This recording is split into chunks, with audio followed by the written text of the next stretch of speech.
Welcome back, everybody, to my channel, the First Time Home Buyers Club. This is where we let it all hang out. So when you're trying to get into that house, we got to go over everything. We can't leave anything uncovered. So as you can see, is it too late to buy a house? Is it too late? I mean, this is a question I get pretty much on a daily basis. Everyone wants to know, did they miss it? Are they just chasing the offers? Are they trying to get into these homes with all these investors? What can I do? So I think the thing you have to think about is think about what your position is. What is your position in the market compared to all these other investors and all these other buyers? And what is a buyer's market? What is a seller's market? You have to know where you stand in order to be competitive, because this market is not going to wait for you. If you want something, you have to go get it. So let's briefly talk about positioning. So let's learn what a buyer's market is and what a seller's market is, so that we can get you in a good position to know where you are, where you stand, and how competitive you have to be. All right, let's do it. All right, so let's get into this. So a buyer's market versus a seller's market. Now, a buyer's market is the position of the buyer. The buyer is in the advantage. They have the advantage on buying a home. The supply of homes for sale is high when compared to the number of buyers in the real estate market.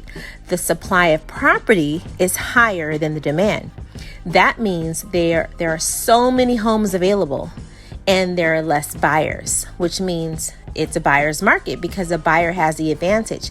They have advantage to pick any type of home they want in their budget, and they can negotiate, they can do offer, they can do counter offer, which means they're able to negotiate.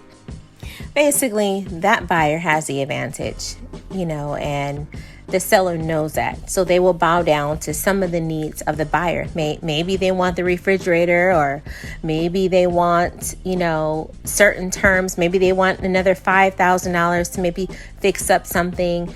They just can pretty much do what they want. And, because the seller wants to sell that house and it's been sitting on the market for a while, a lot of times they will either meet them halfway or they'll pay for that.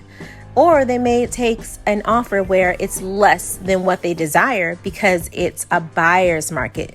The buyer is in control. So you got to know where you are, where you fit in. Because in this market, you are not in control as a buyer. So when you understand what your position is, you can position your offer a little better. So let's go over the market that we're actually in, which is a seller's market.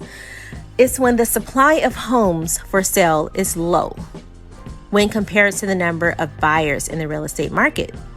The demand for property is higher than the supply. So it's basically the opposite. So what we're in is basically survival of the fittest. What can you do? So I'm just going to let you know, if you're not moving fast and you're not being competitive, because you got to move real fast. The sellers know there's only one house in, let's say, on that block or in that school district or somewhere where it's very desirable. They know they're going to get a lot of offers. Because it's a seller's market, you got to move fast. So can you still buy a house? Is it too late? It's not too late. It's just you got to know what your position is and you got to move fast.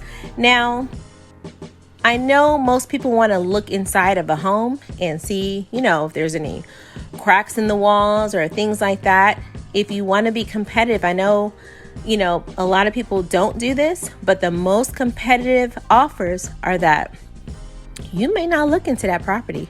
You may not see the inside of it. You see the outside. It has the amount of bedrooms and bathrooms and things like that you desire in a home. It may have a pool, just like the basic necessities, and the pictures look nice.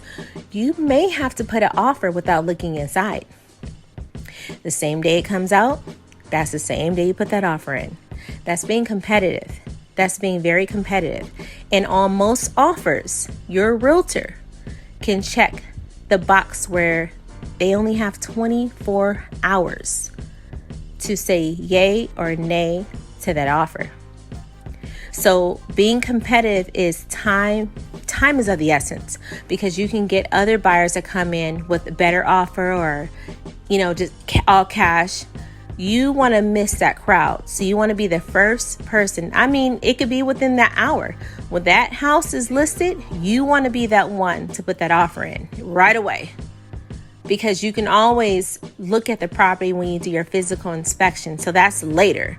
But you do want to get that offer in as soon as possible. I can't stress that enough.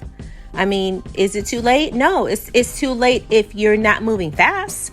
I would say it's too late. It's not time to take your time and, you know, figure it out. Talk to your mom. I mean, you can talk to your aunt.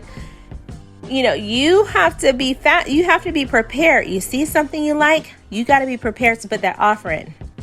And that's when you know the chances of you actually getting an accepted offer will be a lot higher than you taking your time, waiting a week or two.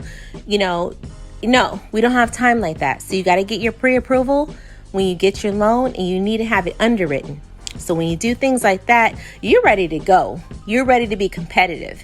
If you're going to run a race, you got to go fast, because that's the market we're in. So that's your position. You have to know what position you're in, because you are the buyer. You don't have any advantage right now. You're at the mercy of the sellers.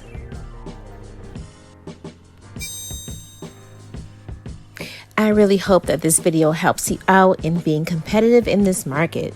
So, a little inspiration of the day: faith does not make things easy, it makes them possible. So always keep that in mind. It may not be easy, but you keep the faith, it will be possible. Thanks again. Don't forget to like, subscribe, and hit that bell. You want to make sure you're notified whenever I have a new video. Thanks again for watching. See you on the next video.